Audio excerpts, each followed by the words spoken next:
for a quick overview for a book in the Bible? This podcast series gives you that and more, as Bible teacher Mike Beaumont makes sense of this unique collection of books, prompted by questions from David Taverner. In this conversation, we're going to be talking about the first book of Samuel. That implies there's at least another one, Mike. What's this first book about? What does it cover? Yeah, you're right. There is more than one. There's 1 Samuel and 2 Samuel. And believe it or not, they both were originally part of the same book.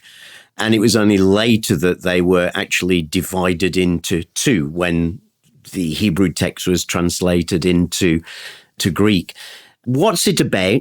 It's about a time of transition.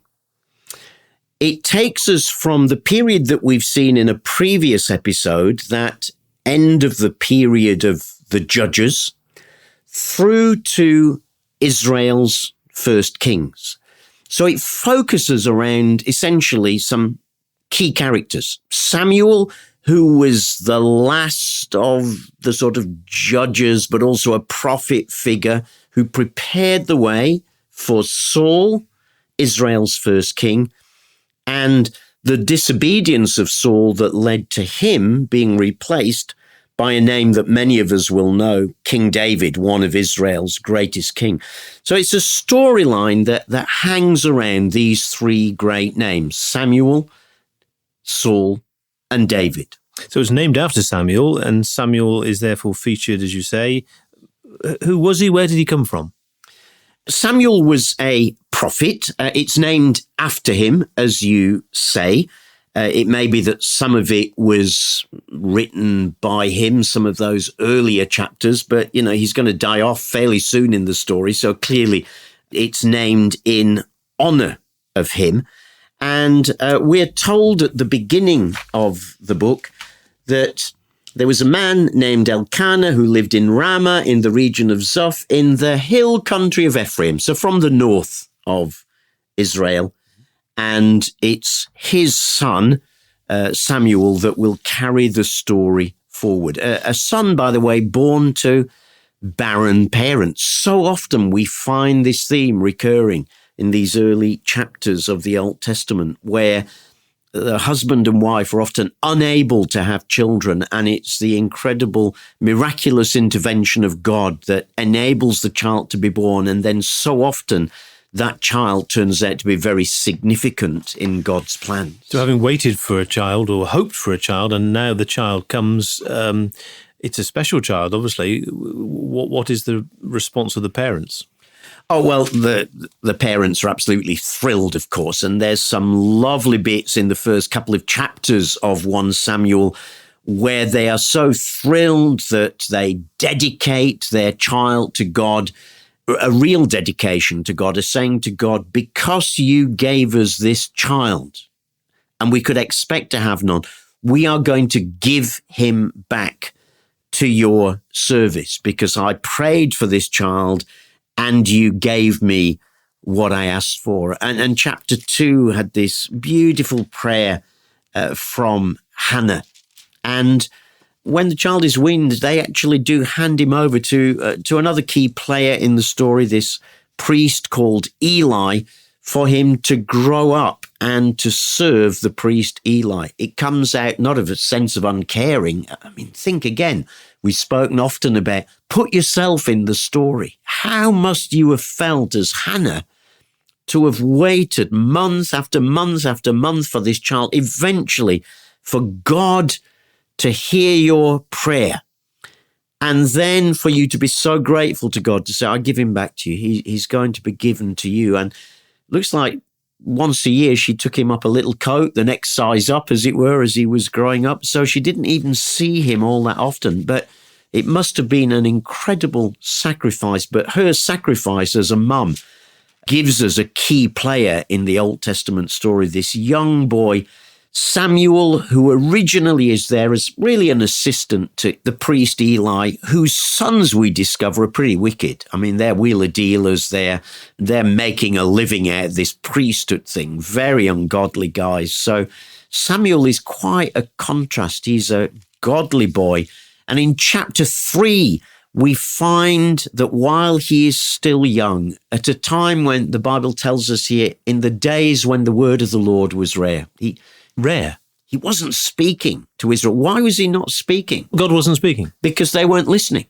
You know, in a sense, there's a bit of a challenge to us. God is gracious. God speaks again and again and again. But if we keep putting our hands over our ears and refusing to listen, the point comes when, if we stop listening, God stops speaking.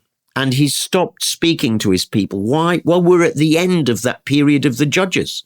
That downward spiral we've spoken about, when Israel didn't care about God, when they were following other gods, the Baals, that highly sexualized religion. And so God's just stopped speaking. It's like, well, if you aren't going to listen, there's no point my speaking. So that's the background. But against a background when God isn't speaking because people aren't listening, in chapter 3, there is this great story of how God calls out to the young boy Samuel during the night. And it's that rare that Samuel thinks Eli's called him. So he goes and nudges him and says, yeah, you called me. And Eli says, stupid boy, I didn't call you at all. Go back to sleep. And the same thing happens again. He hears a voice, Samuel, Samuel. And he goes and wakes Eli and says, you called me, master. No, I didn't call you. And eventually Eli realizes what's happening, that God is speaking, and says to him, look, next time you hear that voice, just say, speak, Lord, for your servant hears. And Samuel gets his first word from the Lord. Suddenly he is starting to hear from God. And actually the very first word that he hears is that he is about to bring judgment on Eli and his sons because of the godless way of life that they have fallen into. Now imagine having to share that as your first prophetic word, because the next morning Eli says, so what did God say? And he sort of ums and ahs a bit and he says, come on, don't hide it from me. And he has to share it with him. Wow, that must have been a difficult first prophetic word to share. But from that moment on, Samuel is now set apart as a prophet of the Lord. And chapter 3 ends with it saying that as he grew up, he was increasingly recognized as a prophet throughout the nation. So the scene is set after a time when God hasn't been speaking because people haven't been listening. God has now called a prophet through whom he can speak to the nation and lead them at this crucial time. It sounds as if Samuel heard an audible voice. And the question I've got to ask is, how do we hear the voice of God today? Yes, I think it must have been an audible voice because he clearly thought it was Eli calling for him. Now, what I'm encouraged by is that is not always the way that God speaks, even in the Bible. God speaks prophetically through a number of things. So as we get to some of the prophets later in our series, we'll find that some of them, like Amos, for example, God speaks to him through what he sees. He will look and see something either literally, physically around him, or maybe a picture, as we might put it in our mind. And God suddenly speaks within. There's that sense that God is speaking within. The New Testament does tell us that, if we have the Spirit of Jesus, then we can expect to hear Jesus speaking to us. But it could be in a whole variety of ways. It might be as we read God's word. It might be through getting a picture or an impression or a phrase that comes to our mind that simply will not go away. We don't know where it came from. And we have to step out and graciously share it, and we'll find that God has been speaking. So young Samuel grows up continuing to listen for the voice of God and speaking for God. And how then does God use him in that way? Well, he becomes, I suppose, what we call one of the last of the judges. He becomes one of these Spirit-anointed leaders because he will actually lead Israel even into battle in the coming chapters. In the chapters that follow, in chapters 4 and 5, we find that the Philistines, the traditional enemies of Israel from the coast, are in battle against Israel. What we know historically at this time is that as they were growing in numbers, they were needing to push inland and find more territory. And inland, of course, was Israel. And in one of those battles, the Ark of the Covenant, that special artifact, that gold-covered box that contained the Ten Commandments, is actually captured by the Philistines, taken as a trophy, put on display in their temples, but it doesn't go well for them. And disaster after disaster keeps falling upon them until eventually they return the Ark of the Covenant on a new cart to Israel. They're really sorry that they ever took it. But by chapter 7, we find Samuel actually leading Israel into battle and winning in a battle against the Philistines at Mizpah. So he is a spiritual man. He's a man who can hear the voice of God, who acts as a judge in settling issues for people, but who's also something of a military leader as well, who can lead Israel into battle. And you would have thought, wow, what more could Israel need? I was going to say, you've got these military victories going on, and Samuel is leading the nation in this way. But the nations around, I guess, have their own way of doing things. Yes, and it was very different. And it was those different ways that would lead Israel to make a request that really, really angers Samuel. As we come to chapter 8 begins with the words that when Samuel grew old. So he's now an older man. Quite a lot of time has passed over those first 7 chapters. And he appoints his own sons to be judges after him, but they aren't very good. Actually, they're corrupt. It tells us that his sons didn't walk in his ways and they accepted bribes. So clearly the leadership is not going to pass to his sons, the author is saying to us. And then all the elders, all the leaders of the tribes come to Samuel at Ramah, which was the place that he'd made his base. And they come to him one day, and we read in chapter 8 that he says, "You are old and your sons don't walk in your ways. Now appoint a king to lead us like all the other nations have."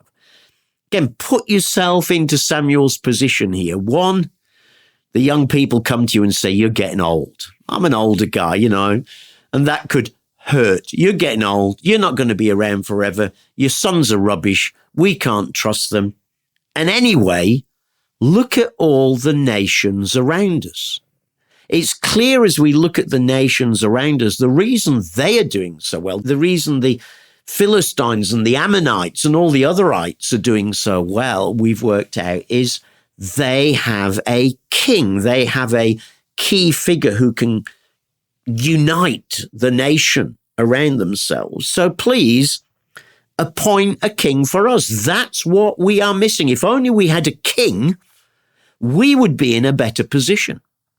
And Samuel is mortified by this. I think he's mortified. There's a bit of, self-pity going on there as well. But as he goes to God about this, when we feel like that's always good to take it to God, and that's what he does. And God says to him, "Listen, it's not you they've rejected. They've rejected me as their king." Little interesting insight there when God says it's not you they've rejected. He could see and feel what Samuel was feeling. You've not done a very good job. You've certainly not done what we've talked about previously, trained your sons well to pass on the leadership to them. Interesting, Eli, under whose ministry he had been trained himself, hadn't trained his sons well either. This is history repeating itself. So God says, look, they've not rejected you. It's me that they're rejecting. So what I want you to do is to go back to them and say, okay, I'll give you a king, but I want to warn you what a king will do. And so he goes back to the people, says, okay, we'll give you a king, but I want to tell you this is what a king will do. And he starts to list many of the things that the king would do, like taking your sons and daughters and making them serve him and run with his chariots and making them military leaders and so on, and taking your daughters to be perfumers and cooks and taking the best of your fields and your harvest. By the way, all of these are things that King Solomon would one day do in fulfillment of that prophecy. So he's basically saying, well, I'll give you a king, but you do realize all the downsides to a king, don't you? And they just turn around and say, no, we want a king. We want a king. A king is the answer to our need. Of course, it wasn't. What their need was, they needed to get back to God and putting their trust in him. Funny how we can always blame everything else or find an answer in everything else other than facing up to the real issue, isn't it? So they say, no, we want a king. And there's a difference between wanting and needing. Absolutely. They didn't need a king. They had a king. But of course, they weren't living in ways that saw the blessing of that king released among them. What Moses had said way back in Deuteronomy, that obedience will lead to blessing. Disobedience will lead to curse, to the lack of blessing. And so the people are feeling, if only we could get a king, life would be great. It's a bit like us today. If only I could get a better job. If only I could get a pay increase, family life would be better. If only I could find a partner to marry. If only. And yet very often that if only is not the heart of the issue. The heart of the issue is something really quite different. And once we've got the if only, really life hasn't changed. And it wouldn't really for Israel either. I guess God is always right. So what kind of king did they get? Oh, God gave them the best that he could find, according to what they were looking for. Because what they were looking for was a king who'd be strong and powerful and who would lead them into battle and conquer the Philistines. Now, I have to be honest with you. If I were God at this point, I would have probably said, all right, you miserable lot, you want a king? I'll show you a king. Here's a king, and I would have probably given them the worst that I could have found to prove to them it wouldn't work. God's not like that.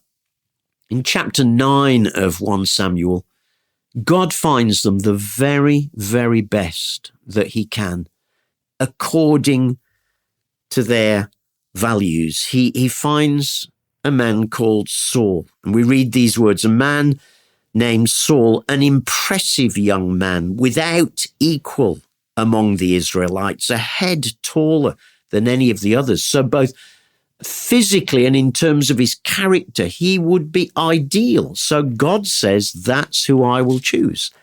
And in the chapters that follow, in chapter 9, he anoints him privately to be the king. In chapter 10, it happens among his family. So his family knows some great stories there. And in chapter 10, he's then publicly acknowledged as the king. Actually, when the public acknowledgement comes, he has to be dragged because he's hiding in the baggage. That's how much he doesn't want to do this. So it's interesting, isn't it? He starts out strong, gracious, of good character, humble. He doesn't want the kingship. He's hiding in the baggage, running away from it. But a change will happen in this guy's heart as, frankly, power goes to his head. So by 11, we see him doing everything that Israel wanted to do. He's leading Israel into battle. He's being that great sort of king that he wants to be. In chapter 12, Samuel does his sort of farewell speech because he thinks his work is over now. But in chapter 13, it will all go wrong. Because you see, although God gave Israel a king, he wanted a king who would understand that he himself had a king over him. That the king acknowledged there was a living God in Israel and on the earth who was his king. And that the human king had to be ready to submit himself to that king, to obey him, his word as it was given in scripture, but also his word as it was given through the prophets. And so in chapter 13, we find an act of disobedience. Samuel has told him to gather at a certain place, a place called Gilgal, where he would come to offer sacrifice before they went into battle. But Samuel's a bit late in coming. And the Philistine army is gathering more and more. And Saul's own men are getting more and more frightened and are starting to scatter and are starting to flee. And so Saul, as king, thinks, well, I've got no alternative. I will have to offer the sacrifice. And just at that moment that he does, Samuel turns up and says, "What have you done?" And he says, "Oh, well, when I saw that you'd not arrived yet and saw that the men were scattering and the Philistines were gathering, I thought I would have to offer the sacrifice." And Samuel replies, "You've acted foolishly. You've not kept the command that God gave you. You wanted to be king over God the king.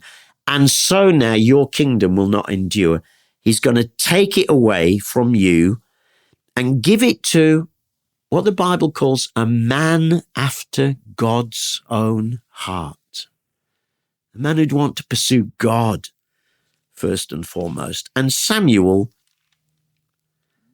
then leaves Saul to himself. Now he's given a second chance. In chapter 15, although he's been told he won't continue as king, it's like God in his graciousness gives him a second chance, tells him to go and attack Amalek, the king of the Agag, the king of the Amalekites, to destroy everything, to spare nothing. But they spare some of the best stuff. So when Samuel turns up and Saul says to him, I've carried out what the Lord said, in the background. And Samuel says, sorry, what's that I hear in the background then? All these cattle and sheep? We totally destroyed a lot, but we kept the best to offer to the Lord.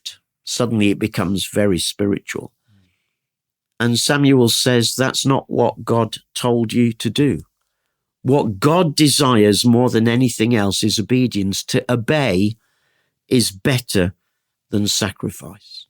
And so because he has now failed to obey God for the second time, Samuel says the kingdom is taken from your hand. In God's eyes, you are now no longer king. He thought he was top of the tree. And he'd forgotten that at the top of the tree, there's only room for one person, and that's God. So who was this man after God's heart? Well, as we get to chapter 16, we find that. Now, Saul has been told that he's no longer going to be king. But kings and anyone in power don't give power up easily, do they? No. So he clings on. But what we'll see in the second half of the book of Samuel is decline, even his mental decline, as well as his decline in power. But at the same time, we see an up-and-coming young man who's going to take his place. We're introduced to him in chapter 16. It's this young man, David, who is such an unlikely candidate for kingship. He's just a young boy. He's probably a young, lanky teenager at this point, at that point where boys are sort of transitioning between boys to men, and they can often be lanky and, has their voice broken or not yet? We're not quite sure. And he's so out of the running that his father doesn't even bring him onto the scene when Samuel says, gather all your sons, and he brings them all except David. Where's David? David's looking after the sheep. That was the job of the young shepherd boys in those days. They just sat out on the hills, and then if they saw animals or robbers coming, they'd run and get the real men. So he's the youngest. He doesn't even think, his dad doesn't even think it's worth bringing him. But Samuel says, no, we're not going to start the feast till he comes. So long story short, they send for him, he comes. And the minute he turns up, the minute Samuel sees him, God speaks to him and says, rise and anoint him. He is the one. Now, isn't it interesting? There's nothing to look at in this boy. We're told that he's a fine-looking young boy. He's got good features, but he's young. He's the youngest. He's got nothing going for him. What a contrast to Saul, who seemed to have everything going for him, and yet who wouldn't do it God's way. Here now is a young man who, humanly speaking, doesn't have a lot going for him, but what he has going for this is he's the man after God's heart. Because he's a shepherd boy. He hadn't gone to his careers teacher and said, I want to become king one day. Absolutely not. And remember, kingship is new in Israel. It's the first time we've got it. He grew up thinking he'd be a shepherd, like his brothers, like his dad. But something had been developing in this boy's heart as he had grown, so that even at this point, he's become a man after God's heart. He's a man who wants what God wants always. And that's what God tells Samuel, and that's what God picks out. And so the second half of the book of Samuel, are stories about the rise of King David. So he is anointed here as Israel's future king. Anointed, but not presumably enthroned. Absolutely not. And it will, in fact, be 10 years before he's enthroned. Why? Well, we've said Israel already has its king, Saul. He doesn't want to let go. And so in these chapters that follow, we see it's like God's training of David in a whole number of ways. Actually, he's taken into Saul's service at the end of chapter 16 as a musician. He got a great talent at playing harp and making songs up, some of the psalms that we will see later.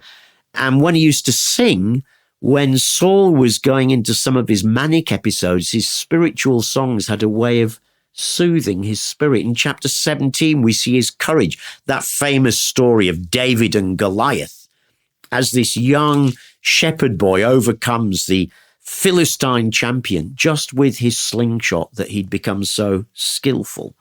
Now, out of this, as David is growing up, Saul becomes increasingly jealous. So in chapter 18, we find jealousy arising in Saul, particularly as when David returns one day. By the way, he's become really good close friends with Saul's son Jonathan by now as well, which worried Saul. But he's coming back one day from some military campaign, and he hears all the ladies singing outside, welcoming the soldiers as they come back. Saul has slain his thousands. Ah, yes, he basks in the praise. And David has slain his tens of thousands, and Saul's face sinks. And he sees that people are starting to see more in David than him. Because Saul doesn't know that David's been anointed to become his successor. And yet David does know, but obviously doesn't let on. Yes, though it becomes increasingly clear that the penny starts to drop. Saul starts to see what is happening. He sees people gathering to him. And so he actually, in chapter 19, will make an attempt on David's life, attempt to kill him. And David has to flee. And he will now spend the next 10 years on the run. 10 years? 10 years, hiding in forests, in caves. Saul will be chasing him, trying to get him, trying to kill him. Twice, we will see David spare Saul's life when he could have killed him, but didn't. Why? Because he said, I refuse to lift my hand against the Lord's anointed. And this is a king in waiting. It's a king in waiting, yes. And a king in waiting in the strangest of places. Forests, caves, hills, even towards the end of this book, having to go over to Philistine territory and to pretend to be a Philistine mercenary. That's how desperate David is, how far he has to run to get away from this increasingly mad King Saul, who is determined to kill him. And so David pretends to be a mercenary for the Philistines, saying that he's going out to battle against Israel, but instead goes battling against mutual enemies and comes back with their loot and saying, oh, I got this from Israel. But it nearly backfires on him when he has to go into battle against Saul in one last great battle at the end of the book. And it's only because some of the Philistines come to the kings and say, here, hang on a minute. This guy used to work for Saul. Supposing he turns round in battle and turns against us, and the king has to come to David and say, I'm really sorry. I know how much you were wanting to go into this battle, David, but they just won't let you take me. David says, oh no, I so wanted to go into battle against Saul. Secretly, he's breathing a sigh of relief. So David's playing a bit of a dangerous double game here, but I think it reflects the hardship of these 10 years that he was in. You know, I've often thought, how long did it take the prophet Samuel to anoint David? A few seconds? I don't know, 5 seconds, 10 seconds. A horn of oil poured over his head, and to say the Lord anoints you king, seconds, maybe 10 seconds. But it would take 10 years for David to actually come to that place where once Saul dies as a result of the battle. He actually ends up taking his own life because he has been mortally wounded by chapter 31. 10 years before David has come to the place where the throne is vacant. And as we'll go on to see in 2 Samuel, that people will come to him and invite him to be king. 10 seconds to get God's calling, 10 years to come into God's calling. And I'm often challenged by that personally today, that, God can speak to us and put something in our hearts. I want you to become a preacher. I want you to become a great teacher in schools. I want you to become a nurse. I want you to become a pastor, whatever it might be. And yet, just because God has spoken to us, it doesn't drop out of heaven. We then have to give ourselves to the process. And the difference between David and Saul, it stands out in this book, is that Saul never wanted to give himself to the process. He just wanted to step straight into the authority. He was always right. He could make the decisions. He could override the prophet or the word of God. David, a tender man who always wanted to obey God and his word, and who went through the process that God took him on to get to the place that God wanted him to be in. Bible Books in 30 minutes covers every book of the Bible. And you can hear Bible teacher Mike Beaumont in conversation with David Taverner in more 30-minute podcasts. Bible biogs, Bible surprises, Bible songs, as well as their journeys on location in the Holy Land and beyond. Jesus, then and now, and Unstoppable Church, then and now. Making sense of the Bible for life every day.